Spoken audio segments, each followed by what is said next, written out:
Bab 1071. Aku akan memperkenalkan Streamer wanita kepadamu. Beri dia air kalau kamu tidak percaya padaku. Li yang sedikit malu, dan tanpa sadar menatap Li Chuan, yang tersenyum dan mengangguk. Saya terlalu terburu-buru dalam hal ini. Kamu baru saja lulus dan belum punya banyak pengalaman klinis. Kamu akan baik-baik saja di masa depan. Li Chuan berkata, baiklah, pergi dulu. Hubungi aku kalau ada yang kamu butuhkan. Oke. Terima kasih, Direktur Li. Li Chuan mengangguk dan pergi bersama Lin Yi. Saat dia melihat mereka berdua pergi, Li yang memanggil perawat di meja resepsionis. Siapa pria itu selain Direktur Li? Apakah dia juga dari rumah sakit kita?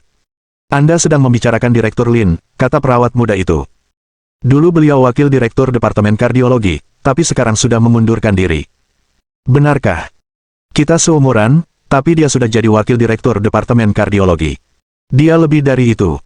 Saya dengar dari kepala perawat bahwa dengan keahlian Direktur Lin, tidak akan jadi masalah baginya untuk menjadi kepala rumah sakit. Sayangnya, dia sudah keluar. Li yang tertegun lama. Dia benar-benar bertemu dewa.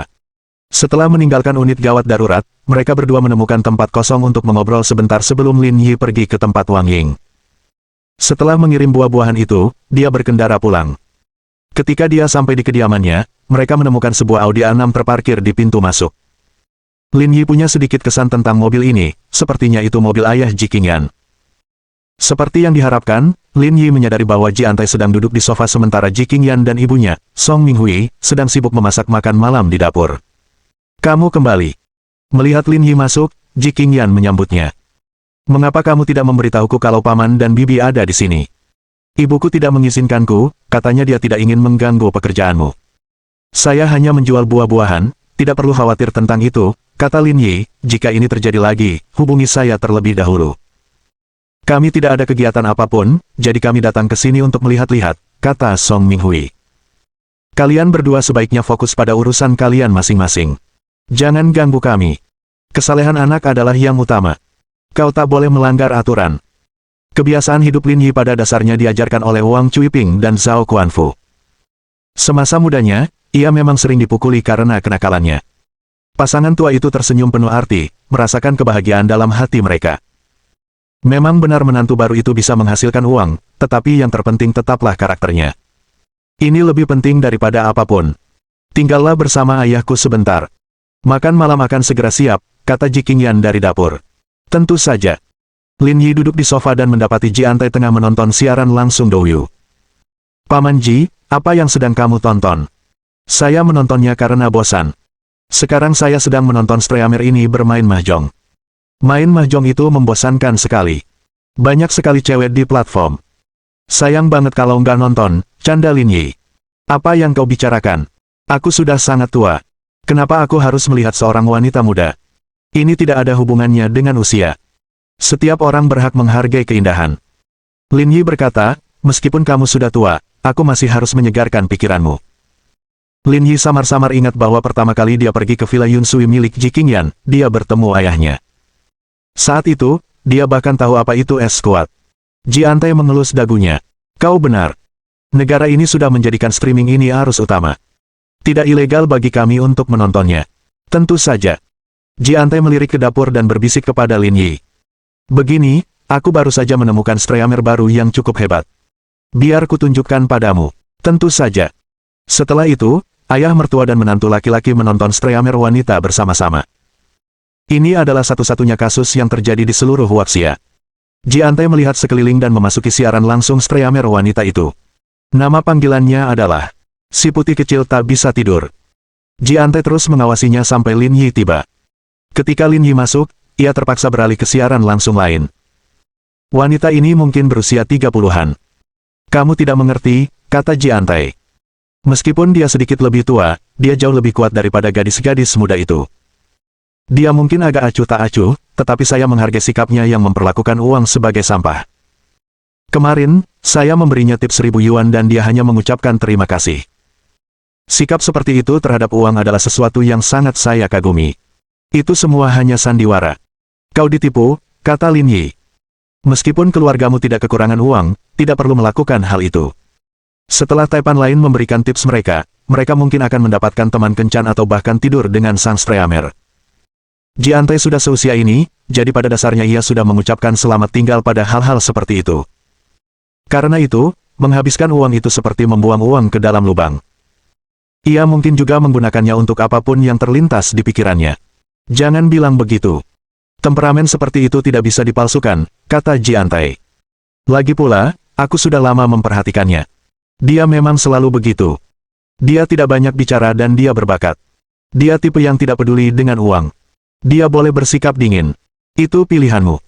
Aku bahkan tidak perlu mengeluarkan uang untuk orang-orang ini memperjuangkan hak untuk memanggilku ayah. Jangan bicara omong kosong. Kalau kamu tidak mengirim roket atau semacamnya, orang-orang akan mengabaikanmu, kata Jiantai. Mengapa kamu tidak percaya padaku? Lin Yi mengeluarkan ponselnya dan membuka aplikasi Douyu. Ia pun masuk ke siaran langsung Streamer wanita itu. Dia merasa bahwa ketertarikan internet calon ayah mertuanya akan hancur di tangannya hari ini. Saudara Topeng. Namamu terlalu aneh, kata Jiantai. Tidak sebagus namaku. Apa milikmu? Angin lembut. Lin Yi. Bukankah lebih baik dari milikmu? Ya. Nama pengguna ini bagus. Benar-benar unik. Jangan ngomongin hal-hal yang nggak penting. Balik lagi ke topik, apa dia kelihatan peduli, kata Jiantai, agak sombong. Ah, kakak bertopeng sudah datang. Selamat datang di siaran langsungku. Tepat saat Jiantai merasa puas, Streamer wanita itu berdiri dengan antusias dan bahkan membungkuk, sambil tersenyum cerah. Meskipun sudah lama sejak terakhir kali ia melakukan streaming, legenda seputar Lin Yi masih beredar di Douyu. Terlebih lagi, terkadang, untuk mendongkrak popularitas streamingnya, Zhang Xiaoyu bahkan akan menarik Lin Yi untuk melakukan siaran langsung. Bab 1072. Arus yang berubah. Ekspresi Jiantai membeku dalam sekejap. Dia merasa seperti telah menderita pukulan besar. Coba pikirkan, Dewi Dingin yang Anda sembah setiap hari telah berubah menjadi penjilat saat berhadapan dengan orang lain. Perasaan ini sungguh menyayat hati. Paman Ji, apakah kamu ingin aku mencoba lagi? Tidak. Tidak perlu, kata Jiantai. Kita memang tidak bisa menilai buku dari sampulnya. Aku tidak menyangka dia akan seperti ini. Terlalu tidak bermoral. Makanya aku bilang mulai sekarang, tonton saja tanpa donasi. Kalau Bibi Song tahu kamu menghabiskan uang untuk memberi hadiah kepada Streamer wanita itu, apa dia tidak akan meninggalkanmu? Tidak akan seburuk itu. Ini semua uang pribadiku. Dia tidak tahu bagaimana aku menghabiskannya. Itu langkah yang cerdas. Tepat saat keduanya berbisik satu sama lain, Ji Qingyan keluar dari dapur sambil mencuci piring. Sudah, berhenti ngobrol. Ayo makan. Coba masakanku. Aku datang. Setelah bersiap sejenak, Jiantai keluar dari siaran langsung dan berjalan menuju meja makan dengan serius. Dengan begitu, jamuan keluarga sederhana pun dimulai. Selama makan, isi pembicaraannya sangat sederhana. Kedua orang tua itu secara terbuka dan diam-diam memberi isyarat kepada pasangan muda itu untuk segera mengambil keputusan. Aku juga ingin, tapi putrimu tidak setuju, kata Lin Yi. Dia bilang dia ingin menunggang keledai kalau dia bisa menemukan kuda. Dia ingin melihat apakah dia bisa menemukan pria yang lebih baik. Dia ingin memperlakukanku seperti ban serep. Tebak. Song Minghui melemparkan sumpitnya. Kamu ngomong apa sih? Kamu nggak berpendidikan, kan? Bu, jangan dengarkan omong kosongnya, aku tidak mengatakan hal seperti itu. Kalau begitu, ayo kita ambil surat nikah kita besok untuk membuktikan kalau kamu tidak berbohong. Kalau tidak, beri aku penjelasan, kata Lin Yi. Aku masih muda dan tampan. Jika aku terus menunggu, masa mudaku yang berharga akan terbuang sia-sia untukmu. Ji Qingyan. Seharusnya akulah yang mengatakan itu. Bu, jangan dengarkan omong kosongnya. Belum waktunya, kata Ji Qingyan. Hidup berlalu begitu cepat akhir-akhir ini. Masalah ini tidak mendesak. Pikiran Ji Qingyan sederhana dan polos. Dia hanya belum siap. Menurutnya, setelah menikah, kehidupan berkembang ke tahap yang berbeda, jadi dia ingin memberi dirinya lebih banyak waktu jeda. Dalam pikirannya, jika dia sudah siap, pernikahan dan melahirkan dapat dilaksanakan di saat yang bersamaan. Bahkan tidak masalah untuk mengatakan dia bisa melakukannya sebelum pernikahan. Selama itu tidak memengaruhi penampilannya saat mengenakan gaun pengantin, dia akan baik-baik saja. Karena itu, dia sama sekali tidak terburu-buru. Dia tidak bisa cemas tentang masalah sebesar itu. Apakah kamu tidak menunda, Little Yi, kata Song Minghui. Dia laki-laki. Kenapa kau menahannya? Bukankah masa muda seorang pria masih berharga? Meski begitu, aku menuntut dia terus menyia-nyiakan masa mudanya untukku. Jika aku mati, aku hanya akan mati di paviliun Jiushu. Lin Yi terdiam. Pahlawan wanitanya sangat berani. Baiklah, Yi kecil, kau sudah melihat sikap putriku. Kau tidak perlu khawatir tentang masa depan. Aku pasti akan memberimu penjelasan, kata Song Minghui. Aku akan mengatakannya hari ini. Kalau dia berani berpikiran lain, aku akan mematahkan kakinya.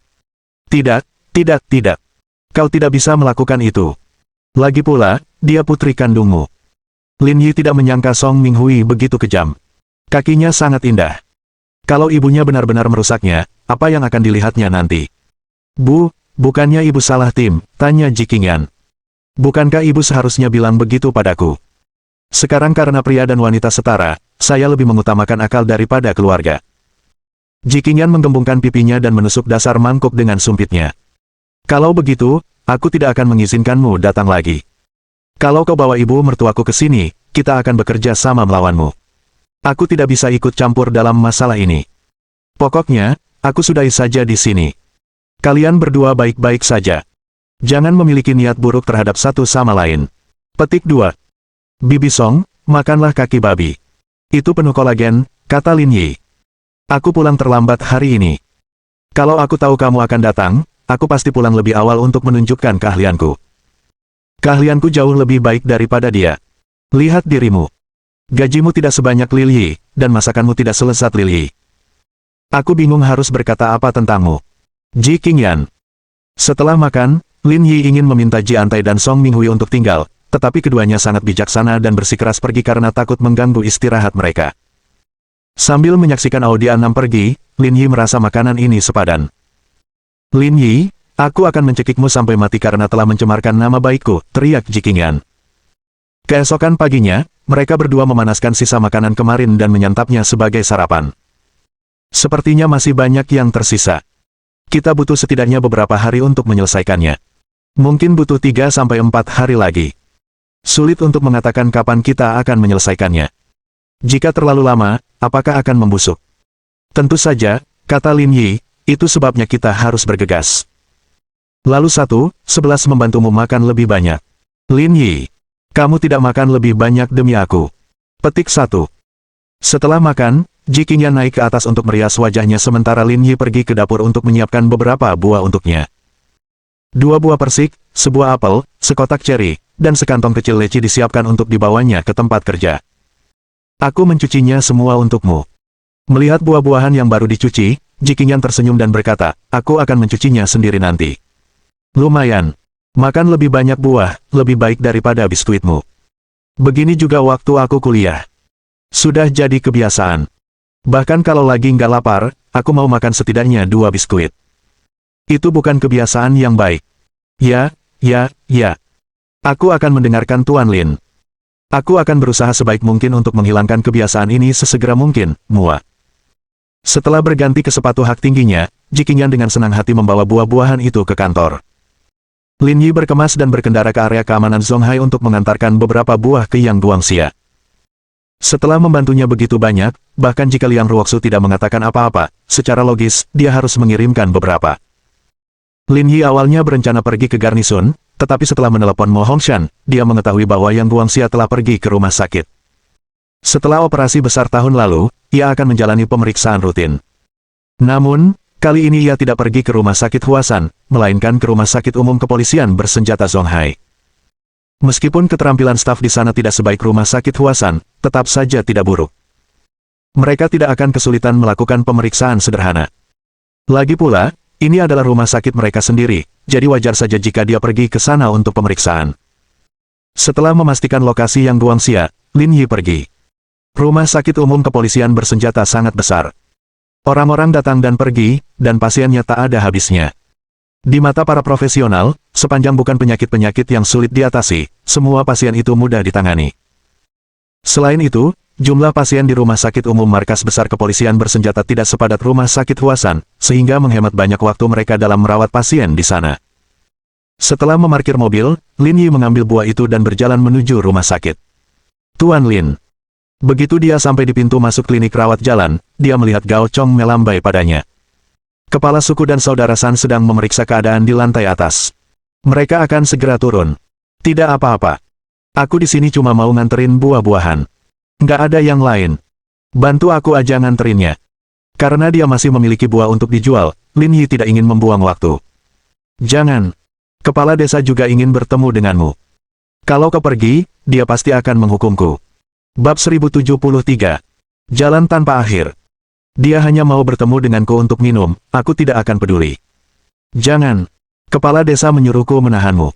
Kalau kau pergi, aku tamat. Baiklah, baiklah, aku akan menunggu di sini. Lin Yi tersenyum. Lagi pula, aku sudah lama tidak melihatnya. Bukankah begitu?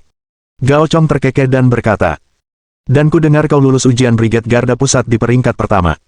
Kalau sudah waktunya, kau bisa memberiku bimbingan. Aku juga ingin mencoba masuk. Terlalu berlebihan untuk mengatakan itu. Aku hanya beruntung, kata Lin Yi sopan. Jangan merendah. Gao Chong merangkul bahu Lin Yi. Ayo kita naik dan tunggu dia. Kepala desa hampir selesai. Ayo pergi. Setelah mengobrol sebentar, mereka berdua naik ke atas untuk menemui Yang Guangxia. Pemeriksaan Yang Guangxia berada di lantai 6, dan berada di tempat yang berbeda dari pasien biasa. Hanya ada sedikit orang di sini. Yang bisa datang ke sini semuanya pejabat tinggi di area garnisun. Orang biasa tidak bisa datang ke sini. Kita tunggu di sini saja, Gao Chong menunjuk ke pintu di sampingnya. Dia akan segera keluar. Baiklah, tidak perlu terburu-buru. Tak lama setelah mereka berdua duduk, pintu di samping mereka didorong terbuka. Lin Yi dan Gao Chong tanpa sadar berdiri. Dia belum keluar, tetapi mereka bisa mendengar suara-suara di dalam. Lin Yi melihat ke dalam. Selain Yang Guangxia dan Mo Hongshan, ada beberapa dokter dan perawat. Perawatannya bisa dikatakan sangat bagus. Ketua, kondisi Anda pulih dengan sangat baik. Orang yang berbicara itu bernama Luming. Ia mengenakan jas putih dan berkacamata. Ia memancarkan aura yang anggun. Operasi saat itu terlalu sukses. Kalau tidak, butuh setidaknya setengah tahun bagimu untuk pulih sampai titik ini. Gao Chong melirik Lin Yi dan diam-diam mengacungkan jempol padanya. Sudah kubilang, tidak apa-apa. Tidak perlu pemeriksaan, Lin Yi tersenyum. Luming mengangkat kepalanya dan menatap Lin Yi di luar pintu. Omong kosong apa yang kau katakan? Jangan bicara omong kosong kalau kau tidak mengerti. Saya tidak mengerti. Lin Yi tersenyum. Tidak ada yang lebih tahu kesehatannya daripada aku. Jangan ragukan aku. Luming dan para dokter serta perawat di sekitarnya mengejek. Direktur Lu adalah seorang ahli yang dipindahkan dari markas Yanjing. Orang ini hanya seorang penjaga. Apa haknya untuk menuding siapapun di sini?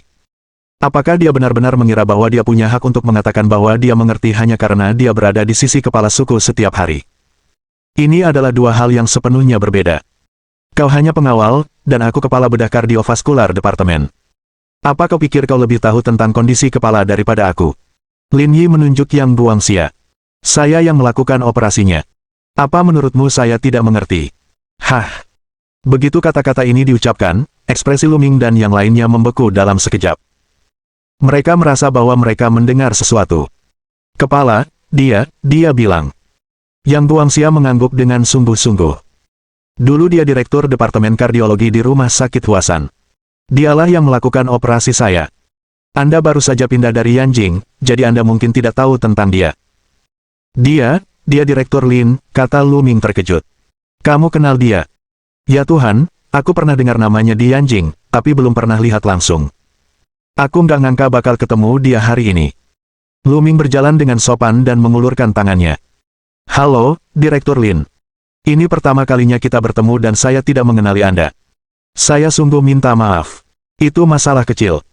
Lin Yi bukanlah orang yang picik, jadi dia tidak menganggapnya terlalu serius. Setelah bertukar basa-basi lagi, mereka berempat pergi satu demi satu dan kembali ke mobil. Nak, ada yang ingin kau tanyakan padaku.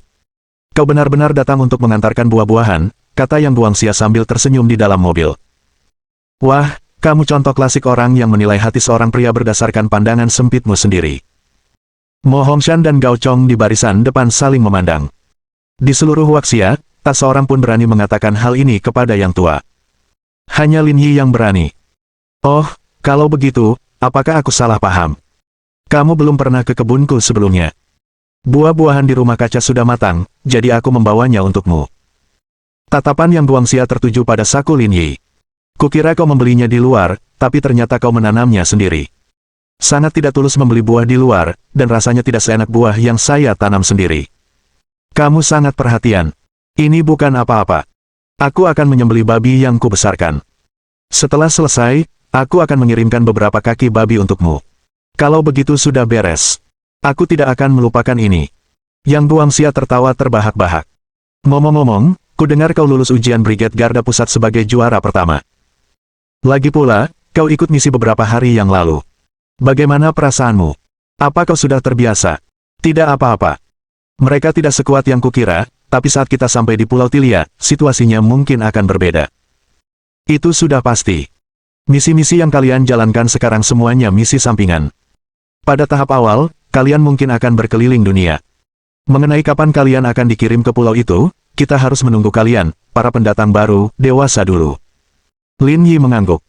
Memang, kalaupun kita kirim mereka sekarang, mereka cuma jadi umpan meriam. Lebih baik latihan dulu untuk misi-misi seperti ini. Yang Guangxia menepuk bahu Lin Yi dengan sungguh-sungguh. Kudengar dari Little Mi bahwa bisnis di tanganmu cukup menguntungkan.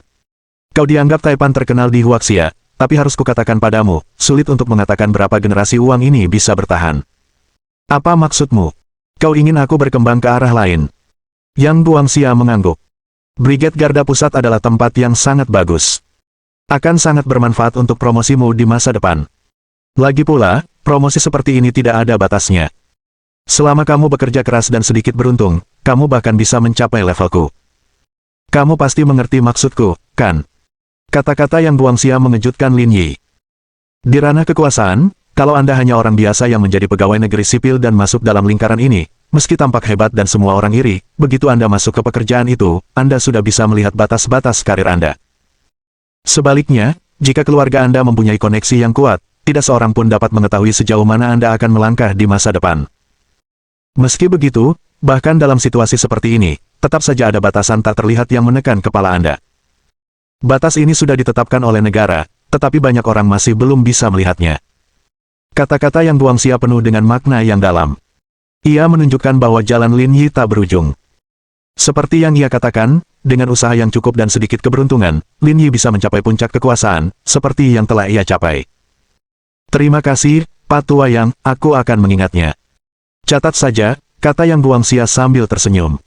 Saat ini, kau hanya bisa dianggap orang kaya raya. Terus terang saja, kau bukan siapa-siapa di mataku.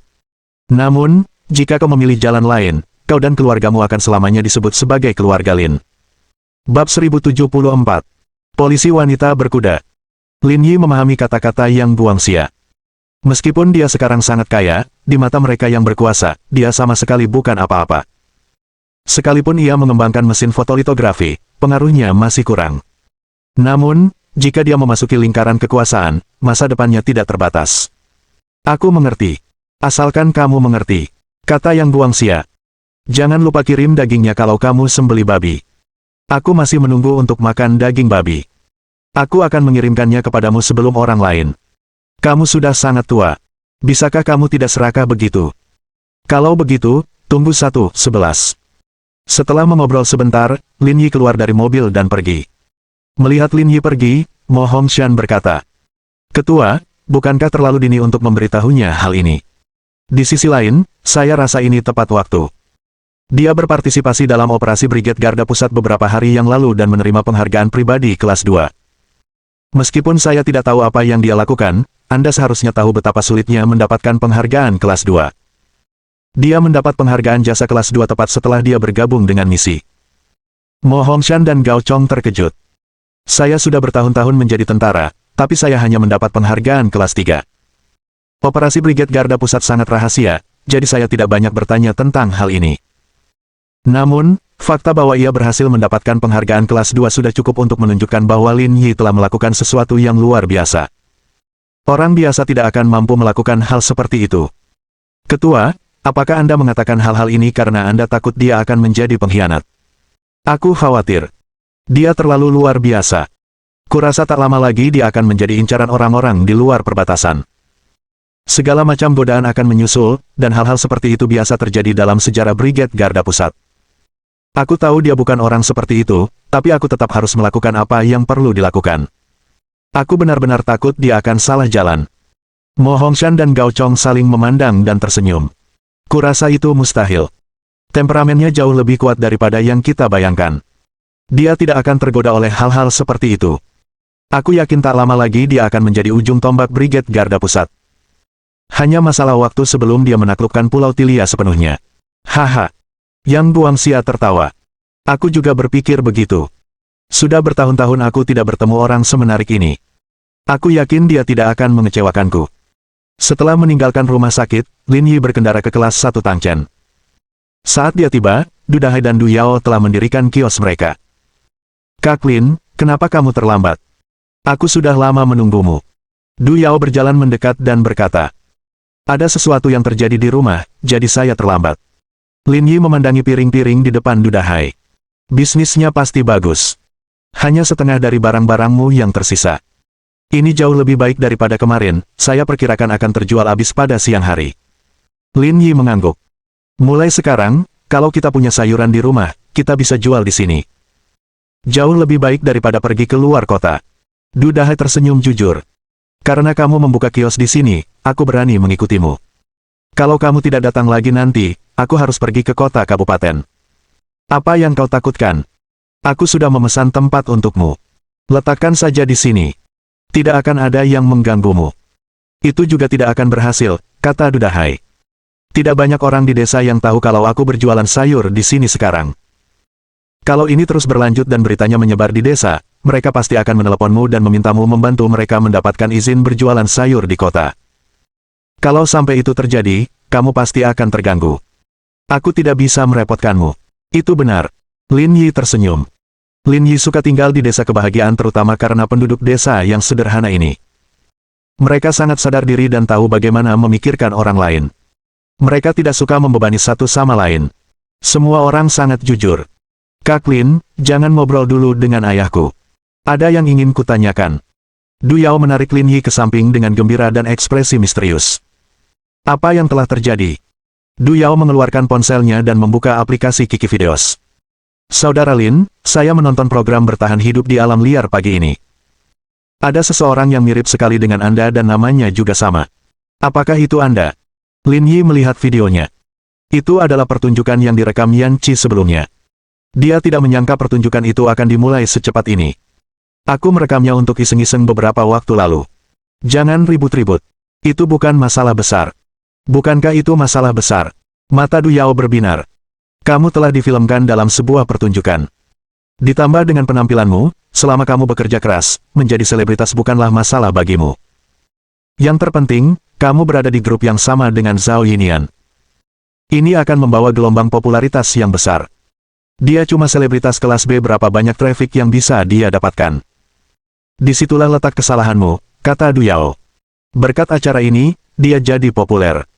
Apalagi, beberapa hari yang lalu, dia bahkan muncul di drama televisi.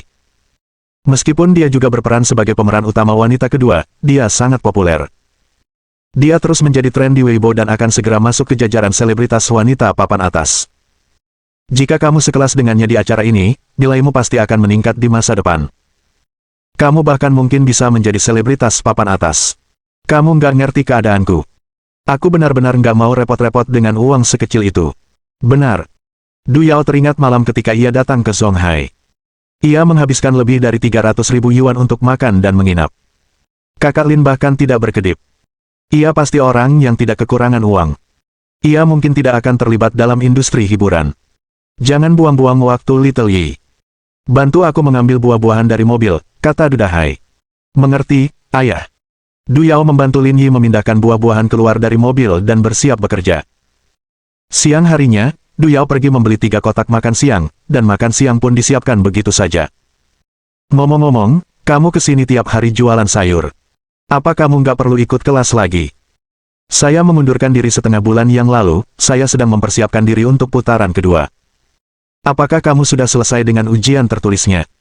Aku sudah menyelesaikannya sejak lama, kata Du Yao sambil tersenyum. Wawancaranya 10 hari lagi. Aku agak khawatir. Aku magang cuma buat nambah pengalaman, tapi aku takut masih gugup pas wawancara nanti. Berapa skormu pada tes tertulis? Karena dia pernah bekerja di sekolah selama beberapa waktu, Lin Yi memiliki pemahaman mengenai ujian masuk pascasarjana. Sekolah menerima mahasiswa pascasarjana berdasarkan hasil gabungan ujian tertulis dan wawancara. Oleh karena itu, jika hasil tes tertulisnya tinggi, tekanan yang akan dihadapinya saat wawancara tidak akan begitu besar. Hasil tes tertulisnya kurang ideal. Meskipun lulus, saya hanya mendapat peringkat ke-8. Saya masih harus bekerja keras saat wawancara. Hasilmu lumayan, tidak seburuk yang kamu kira, masih ada kemungkinan besar kamu akan berhasil. Terima kasih, Saudara Lin, aku akan bekerja keras. Sekitar pukul 1 siang, sayuran Dudahai hampir habis terjual. Tak lama kemudian, mereka akan menyelesaikan pekerjaan mereka hari itu. Di sisi lain, bisnis Lin Yi suram. Meskipun banyak orang yang mendekat untuk menanyakan buah tersebut, mereka mencibir ketika mendengar harganya. Ia hanya menjual barang senilai 10.000 yuan, yang bisa dibilang merupakan pemandangan yang tragis. Pada saat ini, Lin Yi melihat dua polisi wanita berhenti di depan kiosnya. Gumamnya dalam hati. Pertama, Biro Industri dan Komersial, kemudian polisi umum, dan sekarang polisi lalu lintas. Apakah dia perlu semua departemen resmi datang untuk memeriksa kiosnya sebelum dia dapat menjalankan bisnisnya dengan benar? Bab 1075. Perubahan mendadak. Kedua polisi wanita yang menunggang kuda itu memarkir sepeda motor mereka dan melepas helm mereka. Salah satu dari mereka berambut panjang yang berkibar tertiup angin, berhidung mancung, dan cukup rupawan. Ia terbiasa menyisir rambutnya, yang membuatnya semakin menawan. Meski penampilan polisi wanita berambut pendek itu tidak buruk, dia tetap saja kalah dengan rekannya. Berapa harga jual leci dan cerimu? Tanya petugas perempuan berambut panjang itu. Melihat mereka datang ke sini untuk membeli buah-buahan, Lin Yi menurunkan kewaspadaannya. 3.000 yuan untuk 500 gram, pilih saja sesukamu, kamu bisa mencampurnya. Karena He Yuan makan banyak kemarin, ditambah dengan hadiah-hadiah itu, ia tidak bisa lagi menjual buah-buahan itu dengan harga 2.500 yuan per 500 gram. Jika ia mencoba, ia tidak akan bisa mendapatkan jutaan yuan. Lin Yi memutuskan untuk menaikkannya menjadi 3.000 yuan dan mendapatkan uang terlebih dahulu. Polisi wanita itu hendak mengambilnya ketika mendengar harganya. Tangannya membeku di udara, menatap Lin Yi dengan kaget. Apa katamu, 3.000 yuan untuk 500 gram? Kau dengar benar. Itu harganya. Kamu gila uang ya? Buah impor pun gak semahal itu. Semua harganya sudah tertera dengan jelas. Aku tidak peduli kamu mau beli atau tidak. Kenapa kamu bilang aku gila? Tanya Lin Yi. Dan mengapa buah-buahan produksi dalam negeri tidak bisa dijual dengan harga lebih tinggi daripada buah-buahan impor? Apa yang Anda pikirkan? Apakah buah-buahan produksi dalam negeri pasti lebih buruk daripada buah-buahan impor? Hai, Ting Ting, berhenti berdebat. Jaga statusmu, kata polisi wanita berambut pendek itu. Saya bingung, buah apa yang semahal itu? Masalah ini berada di bawah yurisdiksi Biro Industri dan Komersial. Kami yang bertanggung jawab atas lalu lintas. Kami tidak berhak mendendanya. Jangan percaya. Kedengarannya bagus, kata Lin Yi. Wang Ting melirik Lin Yi. Meskipun aku tidak bisa mendendamu, sebaiknya kau berhati-hati. Ini terlalu mahal. Hati-hati jangan sampai orang-orang dari Biro Industri dan Komersial datang untuk berbicara denganmu. Kamu tidak perlu khawatir tentang itu. Lakukan saja pekerjaanmu. Nada bicara macam apa itu? Wang Ting juga berapi-api. Kau pikir kau masuk akal? Apa kau pikir orang-orang Tangchen bodoh? Apa kau pikir seseorang akan membelinya berapapun harganya? Lin Yi mengangkat bahu. Aku sudah menjual puluhan ribu buah. Apa lagi yang ingin kau katakan? Konon, orang-orang yang tidak terkendali berasal dari gunung yang miskin dan sungai yang buruk. Wang Ting akhirnya mengerti apa arti pepatah ini. Orang ini benar-benar tidak masuk akal. Gadis kecil, tenanglah. Dudahai berdiri untuk menenangkan suasana. Aku akan ambilkan sayuran untukmu. Semuanya segar dan hijau. Kita sudah bersama, jadi jangan merendahkan dirimu seperti kami. Ada ajaran yang mengatakan bahwa rakyat tidak boleh melawan pejabat. Cita-cita ini tertanam kuat di benak Dudahai. Dia jelas tidak mampu menyinggung para pejabat ini. Dudahai telah memenangkan hati Wang Ting, yang membuatnya tampak seperti orang jujur. Menurut aturan, kita tidak bisa mengambil sesuatu secara acak. Setelah itu, Wang Ting menatap rekannya. Ayo kembali bertugas. Benar. Kamu tidak bisa marah karena hal sekecil itu. Tepat saat mereka berdua hendak pergi, tiba-tiba terdengar suara ledakan keras. Sebelum mereka sempat bereaksi, terdengar teriakan lain yang mengejutkan semua orang. Ayo pergi dan lihat. Meskipun mereka polisi lalu lintas, mereka harus segera bergegas jika terjadi kecelakaan. Saudara Lin, sepertinya ada sesuatu yang terjadi di lingkungan ini, kata Duyao. Ayo pergi dan menonton pertunjukannya. Karena tidak ada kegiatan, mereka berdua berjalan kaki ke sekitar kompleks perumahan. Urusan kios, mereka serahkan kepada Dudahai untuk mengurusnya. Begitu mereka berdua memasuki lingkungan itu, mereka melihat tempat kejadian perkara. Ada dua perempuan, satu tua dan satu muda.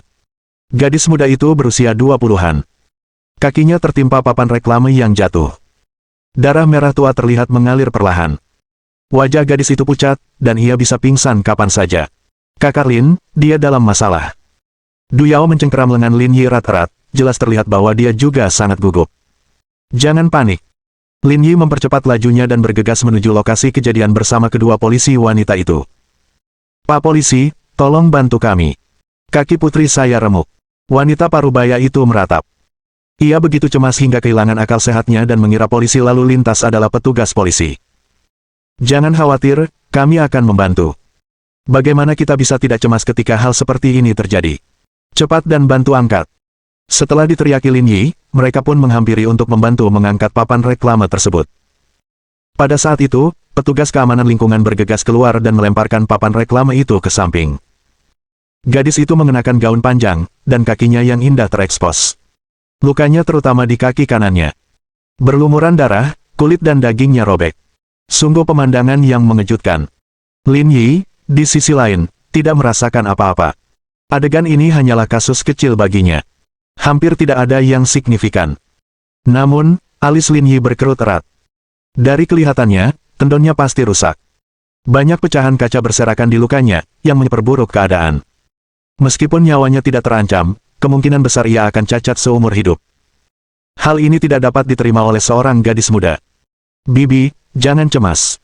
Aku akan menelepon 120 sekarang, kata Wang Ting sambil memegang ponselnya. Ya. Cepat hubungi 120. Keluarga kami kenal seseorang di rumah sakit. Kami bisa mencarikan dokter terbaik untuknya. Berhenti menelepon 120, itu tidak berguna. Lin Yi menggendong gadis itu. Tendon dan pembuluh darah di kakinya, serta sarafnya, telah putus. Jika kita menunggu sampai 120 menit dan membawanya ke rumah sakit, kakinya akan lumpuh permanen. Apakah kamu benar-benar tahu semua ini? Setidaknya lebih baik darimu. Anak muda, apa yang harus kita lakukan sekarang? Cepat bantu Bibi memikirkan solusinya. Misinya sekarang adalah menjahit pembuluh darah dan saraf sesegera mungkin, lalu menjahit tendon Akilis. Namun, ini harus diselesaikan dalam waktu singkat. Semakin lama, semakin besar kemungkinan kerusakan permanen, kata Lin Yi. Ada rumah sakit swasta di luar distrik. Kalau kita kirim anak itu ke sana, dia mungkin masih baik-baik saja. Setelah itu, Lin Yi tidak menunggu persetujuan keluarga, ia menggendong korban dan berlari keluar. Pada saat yang sama, ibu gadis itu dan Wang Ting juga mengejarnya. Karena mereka sudah tiba di tempat kejadian, mereka harus bertanggung jawab atas gadis itu. Sebagai salah satu lingkungan terkaya di Zonghai, ada rumah sakit swasta yang sangat terkenal di dekat Tangchen kelas 1. Tanpa berpikir panjang, Lin Yi membawa gadis yang terluka itu ke sana. Hal ini karena penjahitan tidak memerlukan peralatan yang terlalu presisi. Selama ada teknologi dasar, proses ini dapat diselesaikan. Oleh karena itu, tidak perlu mengirim mereka ke tempat seperti rumah sakit Huasan. Apa yang terjadi? Cepat bawa orang yang terluka itu masuk. Melihat Lin Yi bergegas masuk sambil menggendong seseorang, perawat yang menjaga pintu segera membuka pintu dan membawa mereka berdua ke ruang perawatan. Perawat itu telah melihat Lin Yi sebelumnya karena dia telah menjual buah-buahan di kelas 1 Tangchen selama 2 hari terakhir. Karena dia sangat tampan, perawat muda seperti mereka tentu saja akan meliriknya beberapa kali. Namun, ketika mereka mengetahui buah tersebut seharga 2.500 yuan untuk 500 gram, mereka mengurungkan niatnya. Pada saat yang sama, dokter dari rumah sakit swasta menyusul. Setelah memeriksa, ia memanggil ibu pasien ke samping. Nama saya Tao Liu. Saya direktur rumah sakit swasta ini. Kondisinya sangat serius. Tendon Achillesnya robek. Saya tidak bisa melakukan operasi penjahitan seperti ini. Sebaiknya dia dirujuk ke rumah sakit Huasan atau rumah sakit afiliasi Universitas Jiaotong. Hanya dokter di sana yang memenuhi syarat untuk melakukan operasi semacam itu. Bab 1076. Terlalu mengesankan. Mendengar hal itu, ibu gadis itu tercengang. Tapi pemuda itu tadi bilang kondisi putri saya sangat serius dan perlu segera ditangani. Kalau tidak, dia akan cacat permanen. Lagi pula, kondisi putri saya saat ini memudahkan saya untuk melanjutkan perawatan. Ekspresi Liu Tao sedikit tidak wajar. Jelaslah dia setuju dengan Lin Yi. Bukan hanya tendonnya yang robek, tetapi juga pembuluh darah dan sarafnya. Jika tidak segera ditangani, komplikasi lebih lanjut akan terjadi. Nyonya, jangan panik dulu, Tao menghiburnya. Melihat pakaianmu, kurasa kau cukup kaya. Seharusnya kau penghuni kelas 1 Tangchen. Jika keluargamu punya koneksi di rumah sakit, usahakan sebaik mungkin untuk menghubungi mereka. Kami punya semua peralatan di sini. Tidak masalah bagi kami untuk menangani operasi seperti itu, tetapi kami tidak punya keterampilan. Jika kami bisa menemukan ahli di bidang ini, kami bisa melanjutkannya. Ya. Suamiku kenal direktur rumah sakit Huasan. Bagus sekali. Cepat bawa dia ke sini. Jam 11 malam, masuk dan persiapkan putrimu dulu untuk meminimalkan risiko.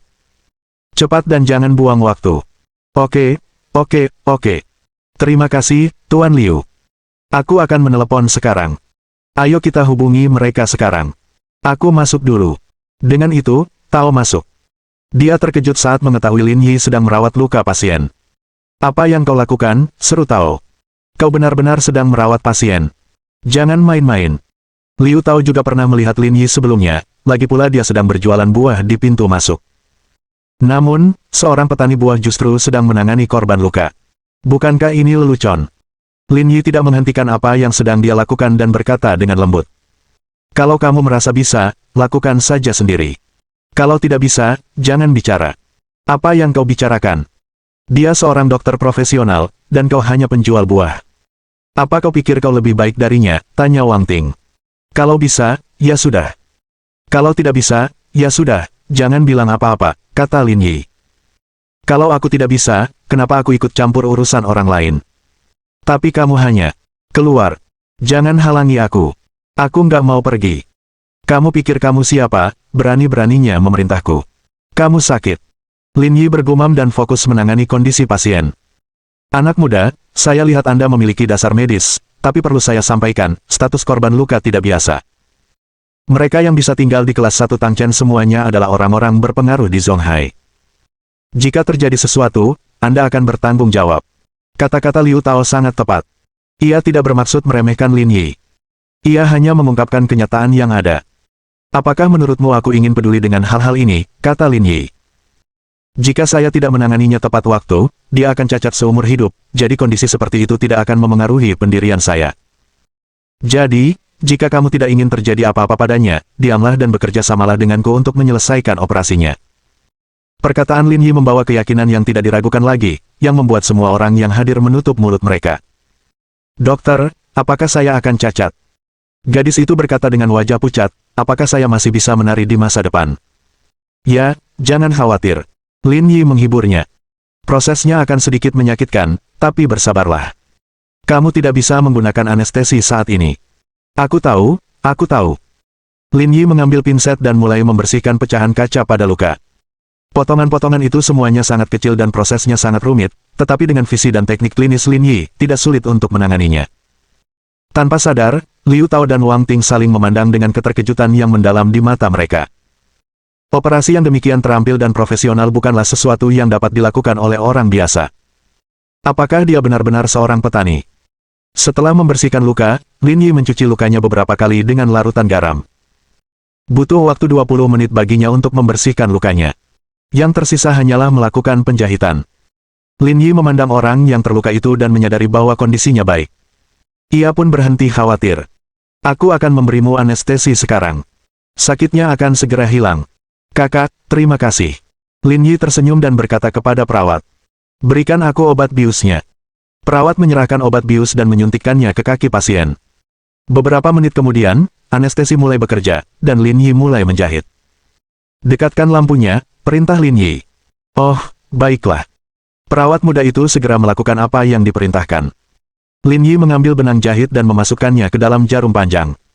Ia mulai menjahit sekitar 1 mm dari fraktur. Kamu yakin dengan jarak ini? Terlalu dekat. Nanti gampang robek.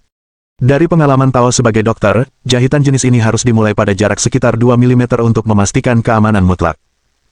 Di sisi lain, beberapa dokter yang terampil mungkin mulai menjahit dari 1,5 mm, tetapi ini pada dasarnya adalah batasnya. Sementara itu, pria ini hendak mulai menjahit dari jarak 1 mm. Apakah dia begitu percaya diri dengan kemampuannya? Tidak apa-apa, aku tahu apa yang aku lakukan. Jarum panjang menembus tendon dan menjahit tendon lainnya dengan pola silang miring. Seluruh jahitan bergerak dengan mulus dan halus, membuat Tao tercengang. Tak lama kemudian, jahitan tendon selesai dan tibalah saatnya menjahit pembuluh darah. Hal ini bahkan lebih mudah bagi Lin Yi. Setelah pembuluh darah dijahit, yang tersisa hanyalah menjahit kulit. Meski tidak sulit untuk dijahit, karena pasiennya perempuan, penampilan bekas luka perlu diperhatikan. Oleh karena itu, Lin Yi sangat berhati-hati. Namun, hal ini pun tidak membuatnya gentar. Liu Tao menyeka keringat dinginnya. Seorang petani yang membeli buah-buahan ternyata memiliki teknik menjahit yang mengerikan. Orang ini sungguh mengesankan. Pada saat yang sama, seorang pria parubaya bergegas masuk dari luar ruang perawatan. Di mana Tong Tong? Bagaimana keadaannya? Pria parubaya itu bernama Xiao Lidong, dan dia adalah CEO sebuah perusahaan media. Orang yang terluka adalah putrinya, Xiao Yutong. Dokter sedang merawatnya di dalam, kata ibu Xiao Yutong, Meng Fanghua. Sudah menghubungi rumah sakit, kapan dokternya datang? Direktur Duan akan segera datang, bersama wakil direktur dari rumah sakit afiliasi Universitas Jiaotong. Mereka sedang dalam perjalanan ke sini, kata Xiao Lidong. Direktur yang disebutkan Xiao Lidong tak lain adalah Duan Yongchun, mantan wakil kepala rumah sakit Huasan yang kini menjadi wakil kepala sekolah kedokteran Fudan. Hubungan ayah gadis itu memang sangat kuat. Hanya dengan menelepon, dia bisa membuat salah satu petinggi datang.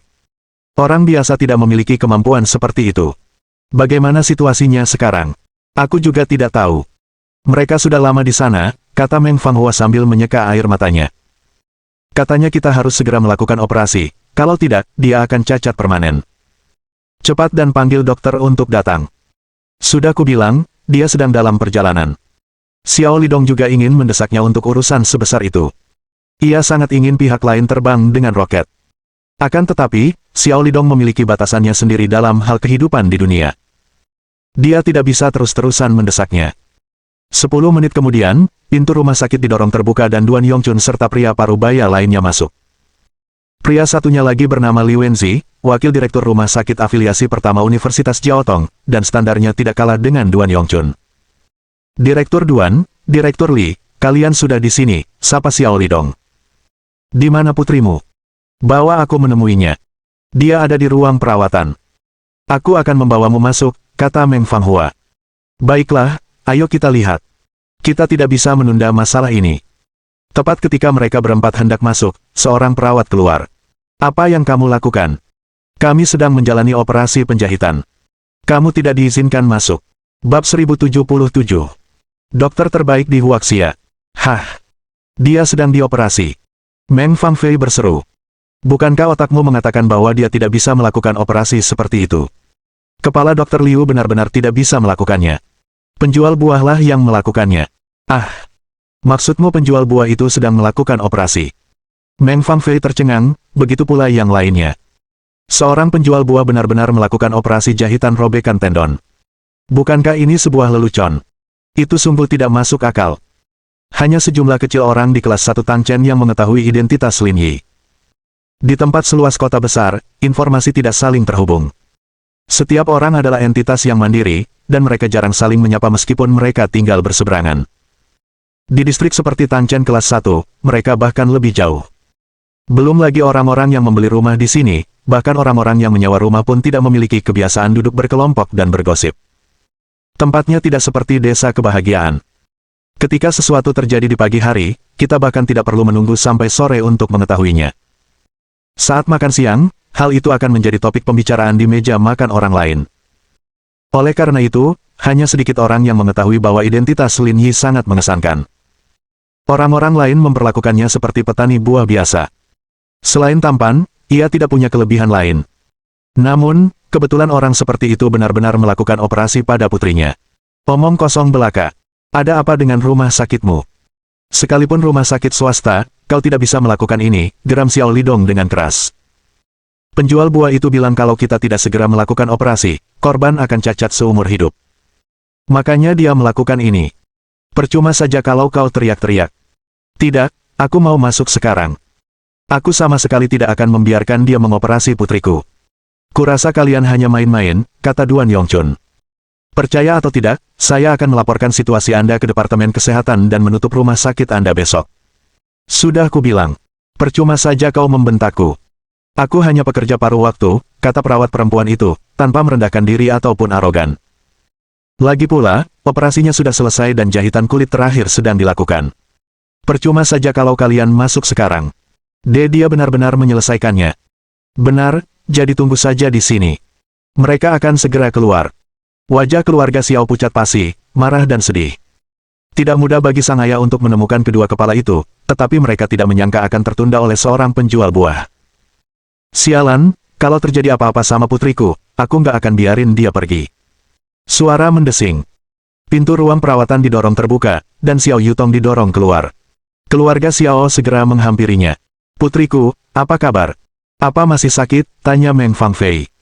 Aku baik-baik saja, adikku bilang aku masih bisa menari di masa depan. Xiao Lidong dan Meng Fangfei dipenuhi kesedihan. Putrinya terlalu polos. Ia tertipu dan dibiarkan dalam kegelapan. Apa yang akan mereka lakukan di masa depan jika dia cacat seumur hidup? Bajingan. Siapa yang menyuruhmu mengoperasinya? Kau pikir kau siapa? Mata Xiao Lidong memerah saat melihat Lin Yi. Ia terbakar amarah, seakan ingin melahapnya hidup-hidup. Duan Yongchun berteriak dan menghentikan Xiao Lidong. Direktur Lin, mengapa Anda ada di sini? Lin Yi sedikit terkejut melihat Duan Yongchun. Saya sedang berjualan buah di pintu masuk kelas 1 Tangchen ketika saya menemukan masalah ini, jadi saya mengirim gadis itu ke sini. Tapi apa yang Anda lakukan di sini? Presiden Xiao adalah teman saya. Ada sesuatu yang terjadi pada putrinya, jadi dia memanggil saya. Duan Yongchun berkata seolah beban berat telah terangkat dari pundaknya. Jika aku tahu kamu ada di sini, aku tidak akan terburu-buru. Xiao Lidong dan Meng Fangfei tercengang, dan Liu Tao, Wang Ting, dan yang lainnya juga bingung. Apa yang sedang terjadi? Ada apa, Direktur Duan? Apa Anda kenal dia? Kenapa Anda memanggilnya Direktur? Duan Yongchun tersenyum. Perkenalkan, namanya Lin Yi. Dulu beliau Direktur Departemen Kardiologi Rumah Sakit Huasan. Beliau pakar kedokteran klinis yang terkenal. Lagi pula, meskipun saya dulu wakil direktur rumah sakit Huasan, saya tidak sebaik dia dalam hal keterampilan. Saya jamin, bahkan jika Anda menemukan dokter terbaik di Huasan, mereka tidak akan sebaik dia.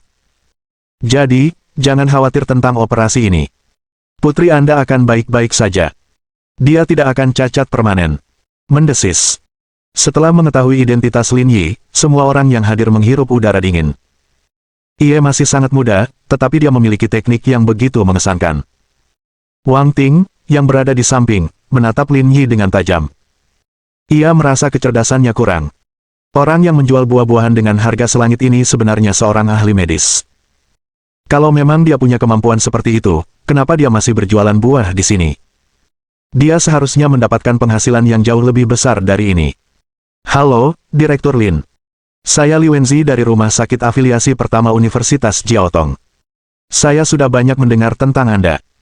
Akhirnya saya bisa bertemu langsung dengan Anda hari ini. Lin Yi mengangguk sopan dan melepas sarung tangannya. Operasinya sudah selesai. Selama setengah bulan ke depan, jangan biarkan dia bangun dari tempat tidur. Kamu bisa memijatnya untuk mencegah kram tendonnya. Itu tidak akan memengaruhi gerakannya ke depannya. Tenang saja. Terima kasih, Direktur Lin. Meng Fangfei menyeka air matanya dan langsung berlutut di depan Lin Yi. Terima kasih, Direktur Lin. Kalau saja aku tidak bertemu denganmu, putriku pasti sudah tamat.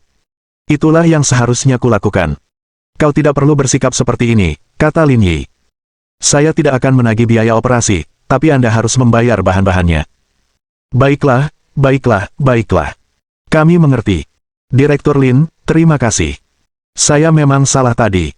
Jangan merendahkan diri seperti saya, kata Xiao Lidong meminta maaf. Dimengerti. Kalau aku juga pasti akan gelisah. Ngomong-ngomong, kalian bisa urus sendiri urusan selanjutnya.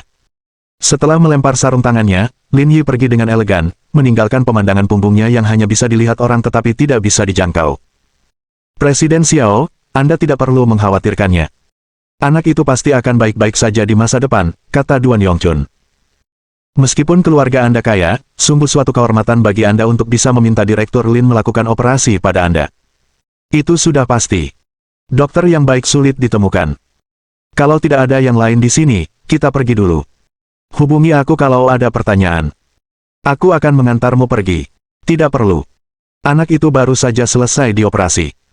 Kalian tinggallah di sini bersamanya, kata Duan Yongchun sopan. Kalau begitu, aku tidak akan repot-repot denganmu.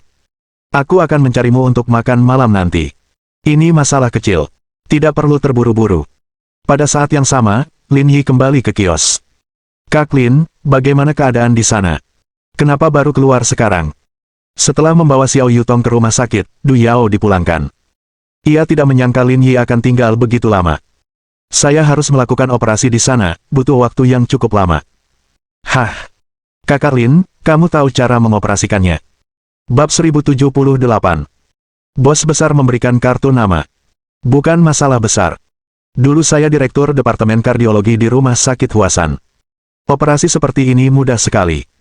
Kali ini, bukan hanya Du Yao yang terkejut, tetapi Du Dahai juga butuh waktu lama untuk bereaksi. Meskipun mereka tinggal di desa kebahagiaan, nama Rumah Sakit Huasan sudah terkenal.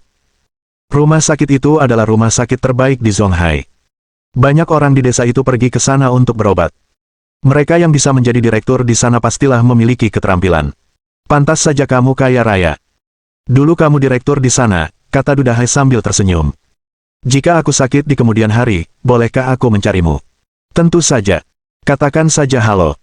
Du Yao bertanya lebih lama tentang identitas Lin Yi sebagai seorang dokter, dan kekagumannya terhadap Lin Yi semakin dalam. Pada saat ini, Xiao Lidong berjalan dari jauh dan mengulurkan tangannya. Direktur Lin, terima kasih banyak.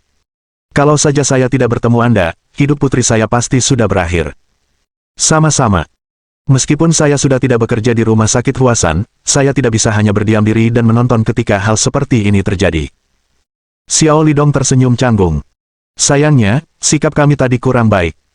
Tolong jangan merendahkan diri seperti kami. Tidak apa-apa, aku mengerti. Melihat Lin Yi muda diajak bicara, Xiao Lidong tidak lagi bersikap pendiam. Direktur Lin, apakah Anda bebas malam ini? Saya ingin mentraktir Anda makan. Tidak perlu, aku masih punya buah untuk dijual. Apakah itu masalah? Tanya Xiao Lidong. Berapa harga 500 gram buah? Aku akan beli semuanya. Kebetulan, putriku akan dirawat di rumah sakit beberapa hari ke depan, jadi aku harus membeli beberapa buah untuknya. Jangan. Buah-buahanku dijual seharga 3.000 yuan untuk 500 gram. Kalau kamu beli semuanya, aku akan malu. Kamu membuatnya seolah-olah aku menipu uangmu. 3.000 yuan untuk 500 gram. Xiao Lidong juga sangat terkejut. Ini adalah pertama kalinya dia melihat buah semahal itu. Harganya kemarin 2.500 dan hari ini 3.000, jadi jangan dibeli, saya tidak ingin memanfaatkan Anda. Tidak apa-apa. Kamu menyelamatkan nyawa putriku. Berapapun harganya, itu sepadan, kata Xiao Lidong dengan murah hati. Berapa banyak yang kamu inginkan? Aku ingin semuanya. Lin Yi melambaikan tangannya. Putrimu tidak bisa makan sebanyak itu selama masa pemulihannya. Dia tidak bisa makan sebanyak itu. Kamu nggak perlu beli semua barangku cuma karena rasa terima kasih. Beli 5 kilo dulu, terus balik lagi kalau udah selesai. Petik 2.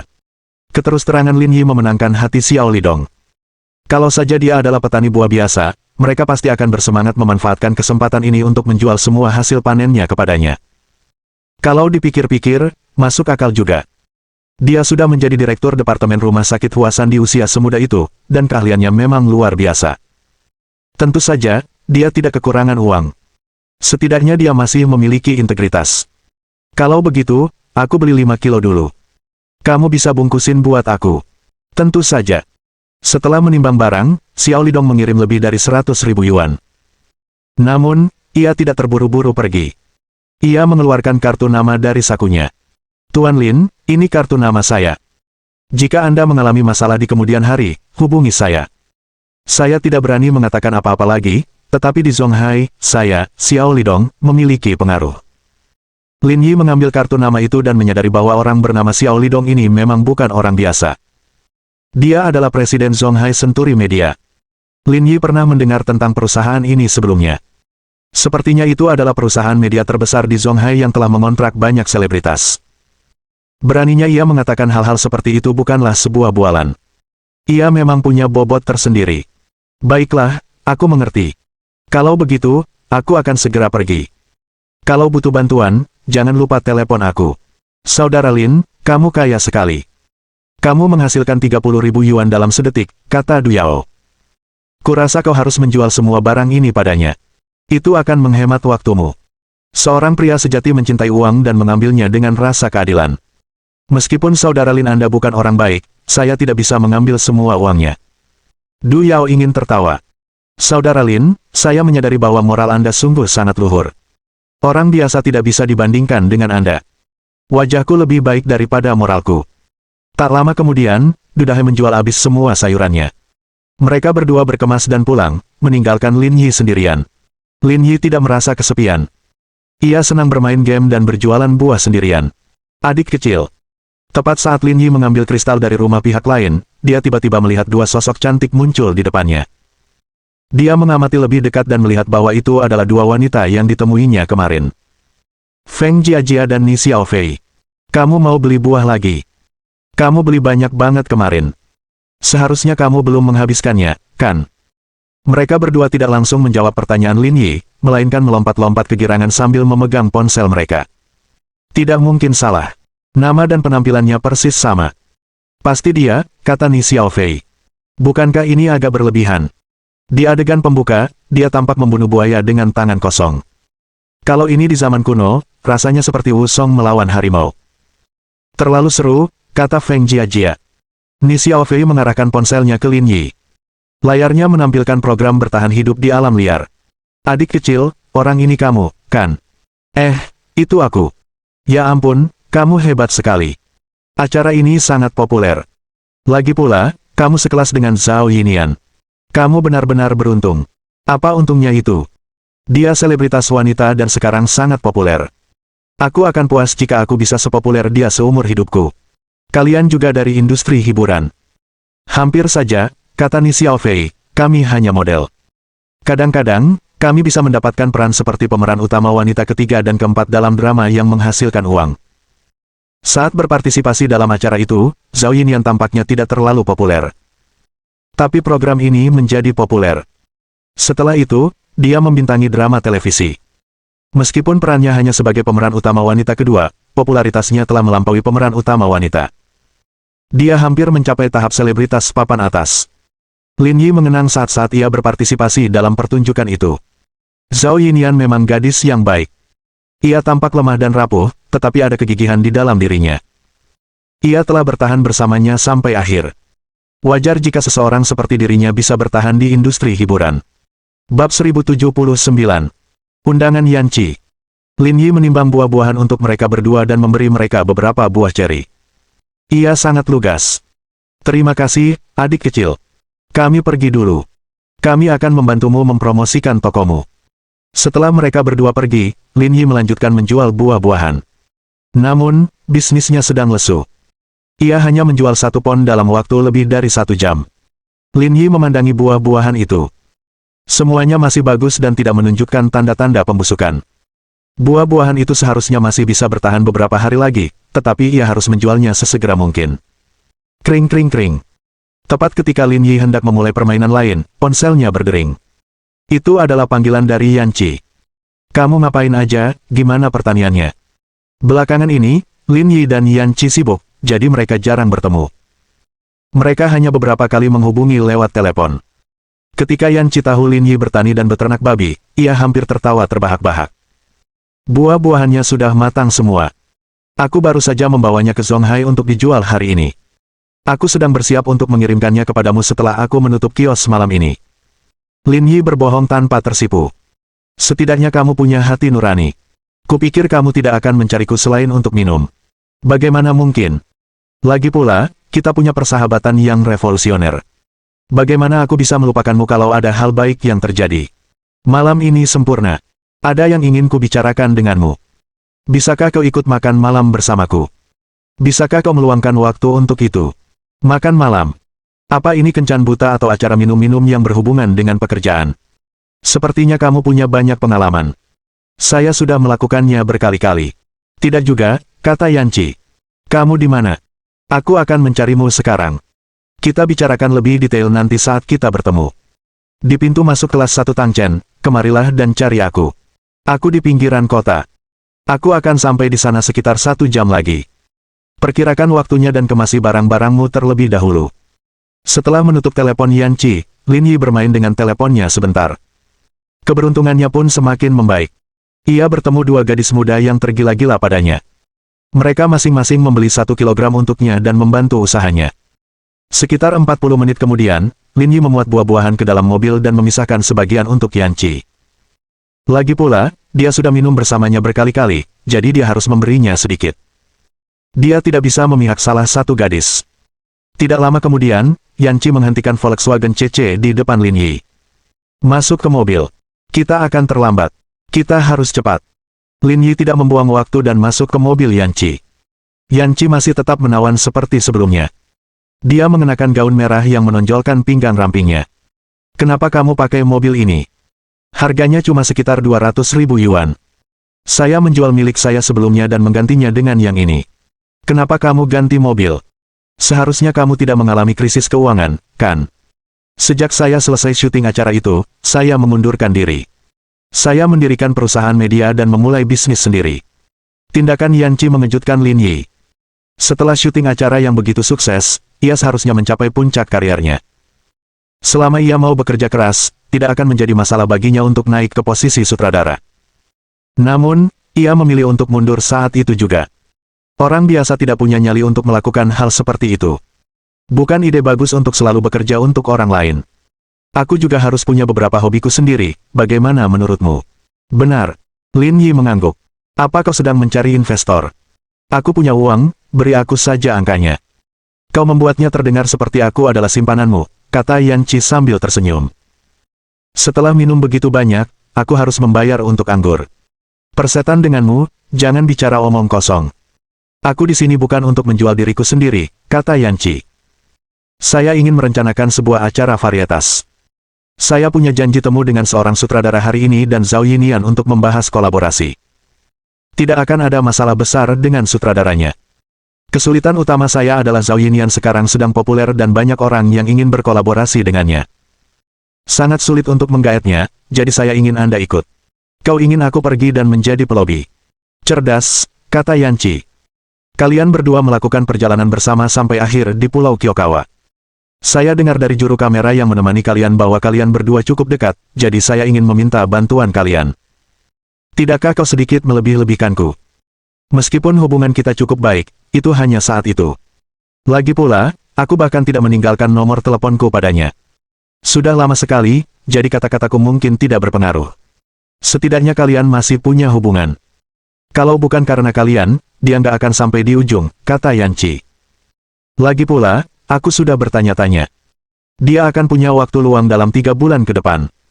Kita mungkin bisa mendapatkannya saat itu. Jika memang begitu, aku tidak keberatan mencobanya.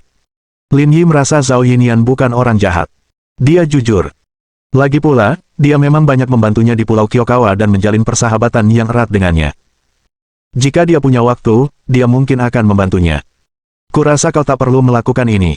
Kalau kau butuh uang, bilang saja. Aku akan berinvestasi padamu. Kau boleh merekrut siapapun yang kau mau. Aku rasa orang-orang tak akan menolak uang dalam jumlah besar. Tidak ada gunanya melakukan seperti itu. Mengingat karaktermu dan hubungan kita, kalau aku bilang aku tidak punya cukup uang, dan aku meminta beberapa ratus ribu atau bahkan sejuta, kau pasti tidak akan ragu, kan? Ada lebih banyak uang yang bocor dari jariku daripada itu. Yah, aku tidak kekurangan uang. Kalaupun tidak berhasil, dengan dukunganmu, aku tidak perlu khawatir soal makanan dan minuman. Aku hanya ingin membuktikan kemampuanku. Kamu sudah seusia ini. Kalau kita ngomongin mimpi lagi, kamu bakal kedengaran aneh banget. Apa maksudmu di usia segini? Aku sama sekali tidak tua. Yanqi memutar matanya. Waktu saya di stasiun televisi, semua orang bilang saya sangat cakap, tapi saya tidak terlalu memikirkannya. Namun, ada kalanya saya tersesat dan keliru mengira diri saya sangat kuat, jadi saya ingin keluar dan mencobanya untuk melihat seberapa hebat kemampuan saya sebenarnya. Kalau begitu, lakukan saja sesukamu. Aku tidak keberatan mendukungmu. Itulah mengapa kau harus membantuku. Jika kita benar-benar bisa memasukkan Zhao Yinian, rating penonton pasti akan positif. Kurasa itu bukan masalah besar. Aku akan berusaha sebaik mungkin. Setengah jam kemudian, Yanqi berhenti di depan hotel dan pergi ke kamar pribadi bersama Lin Yi. Cepatlah. Mereka mungkin akan segera datang. Kita yang berinisiatif mengajak mereka berkencan. Kalau kita terlambat, nanti bisa gawat. Orang-orang selalu menungguku di Zonghai. Kapan aku pernah menunggu mereka? Yan Qi mengerjap. Ini untuk membantu saya. Terima kasih atas kerja keras Anda, Presiden Lin. Ayo pergi. Mereka berdua tiba di kamar pribadi hotel. Luasnya sekitar 50 meter persegi. Desain dan seleranya sudah lebih dari cukup. Tak lama setelah mereka berdua tiba, pintu ruang pribadi didorong terbuka. Dengan aroma samar, Zhao Yinian dan manajernya masuk. Melihat Lin Yi, Zhao Yinian tertegun sejenak sebelum berkata dengan terkejut. Kakak Lin, kamu di sini. Bab 1080. Masalah yang rumit. Lin Yi tersenyum dan mengangguk. Aku tampil bagus saat syuting, jadi aku dipanggil. Dengar, apa yang kukatakan. Dengan penampilan dan bentuk tubuhmu, kau pasti akan populer selama kau memasuki industri hiburan. Sutradara Yan benar-benar membuat keputusan yang tepat untuk mempekerjakanmu. Kau benar. Itulah sebabnya aku di sini. Semoga kita berdua bisa bekerja sama lagi, aku masih belum lupa saat kita syuting di Pulau Kyokawa. Aku juga, kata Lin Yi dengan santai. Itu benar, tetapi Lin Yi hanya ingat membunuh seekor buaya, terkena peluru, dan akhirnya bertemu dengan pria berpakaian hitam. Dia hampir lupa tentang segalanya. Kalau begitu, mari kita bicarakan apa yang terjadi hari ini. Kamu harus datang dan mendukung pertunjukan sutradara Yan. Tidak masalah. Kalau kakak Lin minta, aku pasti akan membantu. Setelah beberapa basa-basi sederhana, Zhao Yinian dan manajernya duduk di kursi di samping dan menunggu yang lain tiba. Yan Qi sedang dalam suasana hati yang baik. Zhao Yinian langsung mengenali Lin Yi begitu ia masuk, dan mereka berdua mengobrol dengan riang. Seharusnya tidak ada masalah untuk mengajak mereka bekerja sama. Tidak buruk, bisik Yan Qi di telinga Lin Yi. Jika kita bisa menyelesaikan ini hari ini, aku akan mentraktirmu minuman malam ini. Itu kesepakatan. Pada saat yang sama, Zhao Yinian dan manajer barunya, Zhang Jinhua, mulai mengobrol pelan. Di masa depan, perhatikan cara bicaramu. Kamu berbeda dari sebelumnya. Kamu sudah menjadi selebritas papan atas. Kamu harus tahu batasanmu saat berinteraksi dengan orang lain. Kamu harus membatasi keramahanmu. Tapi dia teman baikku. Tanpa dia, aku takkan bisa sampai di Pulau Kyokawa, dan aku takkan bisa membuat nama untuk diriku sendiri di acara itu. Aku mengerti maksudmu, tapi kau harus mengerti identitasmu. Industri hiburan berbeda dari dunia lain. Kau bisa menjadi terkenal dalam semalam atau runtuh dalam semalam, jadi kau harus berhati-hati dan menghargai reputasimu saat ini. Saya mengerti, Suster Hua. Kurasa Direktur Yan memanggilnya untuk menjadi pelobi. Dia ingin kamu berpartisipasi dalam acara barunya, kata Zhang Jinhua. Kurasa tidak ada masalah.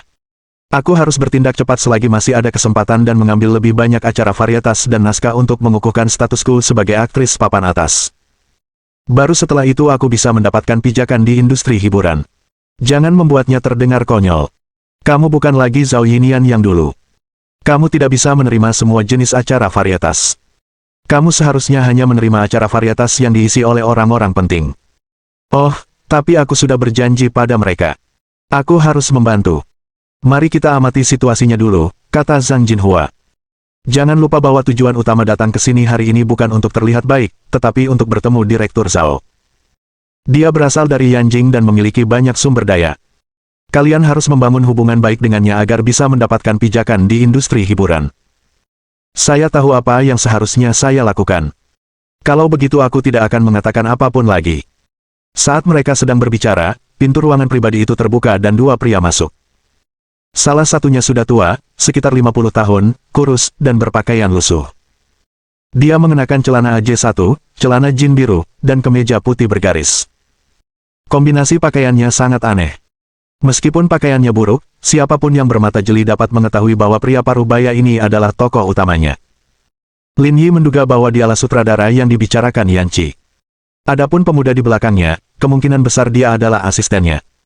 Ketika pria parubaya itu masuk, Yan Qi dan Zhao Yinian berdiri. Lin Yi, perkenalkan. Ini Zhao Haihong, sutradara Zhao. Coba perhatikan, Red Sun Rising, dan Eastern Sun. Karya-karya terkenal ini semuanya digarap oleh sutradara Zhao. Meskipun keduanya adalah sutradara, ada perbedaan yang sangat jauh di antara mereka. Yan Qi adalah direktur stasiun TV itu. Sejujurnya, dia tidak terkenal. Dia hanya seorang staf. Namun, Zhao Haihong berbeda. Dia adalah orang penting di industri hiburan. Mustahil untuk membandingkannya. Halo, Direktur Zhao. Saya Zhao Yinian. Saya sudah banyak mendengar tentang Anda. Suatu kehormatan bisa makan bersama Anda, Zhao Yinian membungkuk dan berkata dengan sangat sopan. Zhao Haihong mengangguk. Aku kenal kamu. Kamu berakting cukup bagus di drama periode baru itu. Aku punya film lain untuk difilmkan. Aku baru saja akan membicarakan ini denganmu. Zhao Yinian sangat gembira. Zhao Haihong adalah sutradara besar di industri ini. Jika dia bisa bekerja sama dengannya di film berikutnya, dia akan mendapatkan pijakan yang kuat di industri hiburan. Dia harus memanfaatkan kesempatan ini. Terima kasih, Direktur Zhao. Terima kasih, Direktur Zhao. Suatu kehormatan bagi saya bisa bekerja sama dengan Anda. Zhao Haihong menikmati sanjungan Zhao Yinian. Asistennya menarik kursi dan Zhao Yinian pun duduk. Tatapannya juga tertuju pada Lin Yi. Pada saat itulah ekspresinya berubah dan ia mengamatinya selama beberapa detik. Yan Qi, yang pandai membaca ekspresi orang, menyadari ada yang salah dengan ekspresi Zhao Haihong dan buru-buru memperkenalkan mereka. Sutradara Zhao, pria ini Lin Yi. Sebelumnya, saya menyutradarai acara survival di alam liar. Dia berhasil mencapai garis finish di acara itu. Baik dari penampilan maupun fondasinya, dia sangat unggul dalam segala aspek. Ekspresi Zhao Haihong tidak berubah, masih sangat dingin. Apakah kamu berkelahi dengan seseorang di OT Bar di Yanjing beberapa waktu lalu? Begitu dia mengatakan ini, semua orang di ruangan itu tercengang. Mereka tidak menyangka hal seperti itu akan terjadi. Bagaimana kamu tahu? Apakah kamu lewat? Berita ini sedikit tidak terduga bagi Lin Yi. Karena masalah ini sudah terbongkar dan beritanya sudah dibatasi, sungguh aneh seorang sutradara seperti dia tahu tentang hal ini. Zhao Haihong mendengus dingin. Beraninya kau berkata begitu? Di antara orang-orang yang kau pukuli, ada seseorang bernama Zhao Zhenyu. Dia keponakanku. Zhao Haihong bukan paman kandung Zhao Zhenyu. Ia berasal dari keluarga besar. Namun, statusnya saat ini di industri hiburan semuanya berkat bantuan keluarga Zhao. Ini agak canggung. Mau bagaimana lagi? Dia hanya bisa menyalahkan dirinya sendiri karena kurang beruntung. Dia bersikeras pamer dengan Zhao Mo dan yang lainnya dan minta dipukuli. Apa yang bisa kulakukan? Bang! Direktur Yan, kurasa aku tidak perlu makan makanan ini. Ayo kita bubar sekarang. Dengan baik. Meskipun Yan Qi tidak tahu apa yang sedang terjadi, ia tahu ada banyak konflik antara Lin Yi dan Zhao Haihong. Mungkin mustahil bagi mereka untuk bekerja sama. Direktur Zhao, saya akan mengantarmu pergi. Tidak perlu. Zhao Haihong melambaikan lengan bajunya dan berbalik untuk pergi. Direktur Zhao, tunggu sebentar. Kami akan pergi bersamamu, kata Zhang Jinhua. Yan Qi tercengang. Bukankah kita sudah sepakat untuk bekerja sama? Kalau kau pergi, bagaimana kau akan, Direktur Yan, jangan ngomong sembarangan.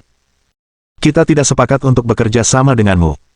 Mohon dukungan dari omom ante-ante sekalian, buat subscribe atau sharekan novel Mimin ke Facebook kalian, agar channel Mimin bisa terus berkembang. Dengan begitu, Mimin bisa lebih semangat untuk up novel seru lain ke depannya. Buat teman-teman yang sudah subscribe dan sharekan novel Mimin, Mimin ucapkan terima kasih sebanyak-banyaknya.